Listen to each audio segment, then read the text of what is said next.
feel like this movie is only understood if you're a teenage girl. If you're not a teenage girl, exit the video. No, I'm just playing. Please stay.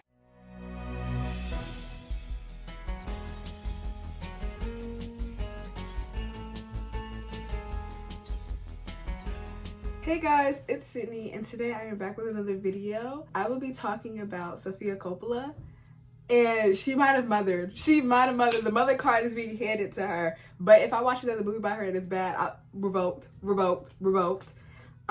I'm talking about The Virgin Suicides, and it was a really good movie. At first, I was going in expecting to hate it. I was just like, let me try this out, because one of my comments, they said, oh, you should try watching The Virgin Suicide. And I tried to watch it, I think 2021, because I was in my Call Me By Your Name era, so I was like, yeah, I turned that off so quick. Bunch of nonsense. But now that I'm a 17-year-old girl and not a 14-year-old girl, I get it. I get it, okay? And it's a movie where you have to really sit down and watch. If you look away for 2 seconds, you're gonna be taken out of the movie. This movie really puts you in the world where you're following the lip-sync girls. This movie is so slow paced.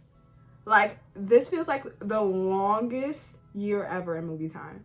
Like, I'm watching this and I'm like, it's going fast, but at the same time, they stay in one place for so long that I'm like, okay. Like, I didn't, when they said that year at the end, I was like, that year? It's only been 12 months? 1, 2, 3, 4, 5, 6, 7, 8, 9, 10, 11, 12? What? Also, how is everyone in love with the Lisbon girls? Like, every single person in this town is in love with those girls. What's going on, guys? Let's examine this at a later date. Y'all didn't even know them. Like, and I feel like they were infatuated with the girls more than anything, especially them boys that helped them at the end. That ending took me out though. That ending solidified the 4. I think I gave it 4.5 stars. That was tea. Clock that tea. Clock it. Clock that tea. Clock it. Clock that tea. But he was all like, yeah, I feel like we were all in love with him. We still, you were not in love with them girls. You were not. But maybe it's because they were teenagers. But it's the fact that their adult brains are looking back. They're like, yeah, we were in love. You're 40. And also talking about the love. Trip. I know guys like Trip. Personally, I know them. Like, I see them walking around. I'm like, ooh, you think you Trip. You think you not even a fart. Like, what? Like, that's not even it. Like, what are you talking about? The fact that he buttered up this, that, and the third, as soon as he got what he subconsciously wanted from her, I feel like he was trying to convince himself that he loved her more, and he had a commitment issue. So, I'm about to go on an insane tangent, but it's gonna come together. It's all gonna come together. So many people nowadays, it's not just men, have commitment issues where they get what they think they wanted and they dip, and then they have this emptiness inside them for the rest of their life. Trip is a drunk, an alcoholic. He was going to an AA meeting while they were doing the thing. I don't know if it was an AA meeting or rehab, something like that. He has substance abuse issues. So, why would I sit up here and why would I listen to you? Back to the girls. I really wish they explored the other girls more than just Lux, because I feel like all the girls, they felt the same thing as Lux, if they couldn't act on it. Like, all the time they spent just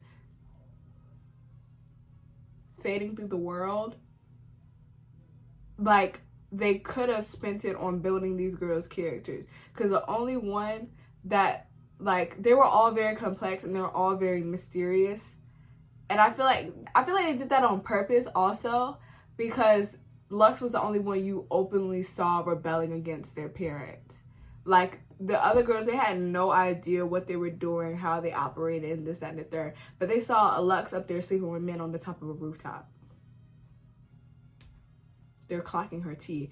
And that's why it made it so much easier to understand Lux, and understand why Lux did it, but why the other girls too.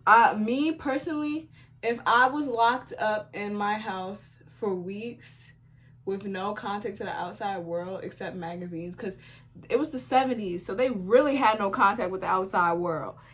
I would have lost my mind too. I would have lost my mind. And then none of the boys I just went out with that just got me in trouble called me. Are you serious? I would have killed them. I would have killed myself. I would have got them first. Shoot, what? And it really seems like Lux was the ringleader since she was more independent and she was more rebellious, and the fact that she was the last one to die. But why? Why was she like that? Why was she the one that did it? Because they were like, she's the prettiest out of all of them. She was the one that getting the most attention. But it seemed like they all got attention. It seemed like they all had them. But like, if everybody was in love with the Lism girls, all of them were attracted to they were allured, and they were like, they gravitated towards them. Why was Lux the only one that was getting all that attention?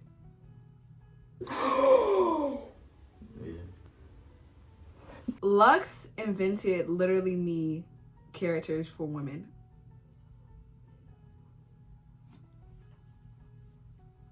Right. Like, the whole time I was like, she's so real. Like, especially towards the end when Trip did her wrong. Oh!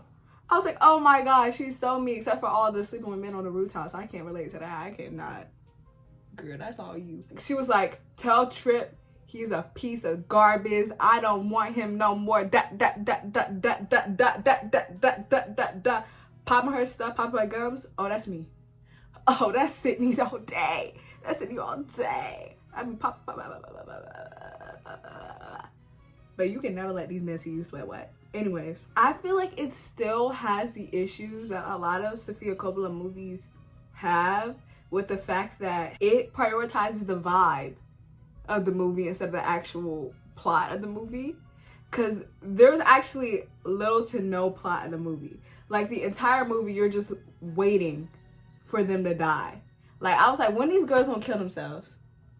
When they gonna kill? What is gonna happen? When is it gonna happen? I'm looking around. I'm watching the clock. I couldn't even see how much time was left in the movie because Pluto TV wasn't working. Because that's what it's on. If y'all want to watch it, it's on Pluto TV. I'm pretty sure Pluto is free. Let me talk about the parents. Let me talk about these parents. They made me so mad. And I feel like this is a movie that all parents should watch. Parents that are going into that are having children that are going into adolescence, that are rebelling more. Instead of putting them under lock and key, you should try to nurture the rebellion in a way that it's safe and productive. Because if Lux wanted to do that, she found a way. She found a way. Now you got random men from Burger King on the top of your rooftop, deep in. This is a family-friendly channel. Control it. Oh, control it. But now you got men doing whatever they want to your daughter, right under your nose, right on top of your nose. Okay, and the fact that the dad let his wife run him like that is crazy. Like, she don't got no job. She don't be. First of all, how they got that big old house on a teacher's salary in Michigan? Are you serious? Something's not adding up. Taking care of 5 teenage girls on a teacher's salary. Are you serious? Take me back to the 70s, because they was doing anything. I think the reason why they locked down so much is because the party didn't work for their first daughter. And the party didn't work for their first daughter because nobody was really attending to her. They just threw the party. They were just like, here. If you throw a baby into a den of tigers without any weapons, the baby gonna die. What? I feel like that's the worst metaphor I could have ever came up with. But the baby isn't gonna survive. The same thing happened with what's her name? Cecilia. Like, she was just thrown into the den. Like, you can't just do that. Like, you spent this girl's entire life, 13 years, keeping her away from boys, cheating her, like saying that she can't go here, can't do that, can't do da. Of course, when the kids get a little ounce of freedom, they're gonna take it to the moon. When you first give them that little ounce of freedom, of course they're gonna stay out all night. They can't help themselves because they were never allowed 30 minutes outside at night without y'all. Studies have shown that children's influences are not, like, their highest influences are not their parents, it's their peers. So when you're the only person around them all the time, they're gonna resent you. They're gonna be like, I'm not gonna and they resented them so much they wanted to die. Cause, mind you, one of them girls was almost already out the house. I don't even think they would have let her go to college because of the way they was moving. And even if she did go to college, she would have wild out. She was going wild out. That happens every time. Every time you raise a child in a strict environment where they got no, like, I'm not saying let your child do whatever. I'm an advocate of parenting. I'm authoritative, I think is the term. I see general psychology like 30 years ago. But authoritative parenting where it's not like lenient and it's not neglect, but it also isn't authoritarian where they're a dictator where everything you do is controlled by them. Like, the Lisbon parents were ultimate helicopter parents. I don't know why I can't speak today. I feel like every time I film my videos, I cannot speak. I can speak perfectly fine the other day, but every time I get in front of this camera, it's crazy. But yes, it's the type of movie, as I said before, every parent of a teenager, not just teenage girls, should watch. This can come true. It may not be as serious as that, but your kids are going to wild out if you don't let them have any freedom. If your kids never done anything in their life, of course, when they finally get away from you, they're going to wild. They're going to do heroin. They're going to sell it on the streets. They're going to go to jail 3-4 times just cause they can. I'm not saying this is every case, but it happens quite a bit. Anyways, I've been rambling for too long. So that is all I had to say. Thank you guys so much for 300 subscribers. That's crazy. That is insane. And thank you so much for the love on the last video too. Like, that video's at like 900 views, which is crazy to me.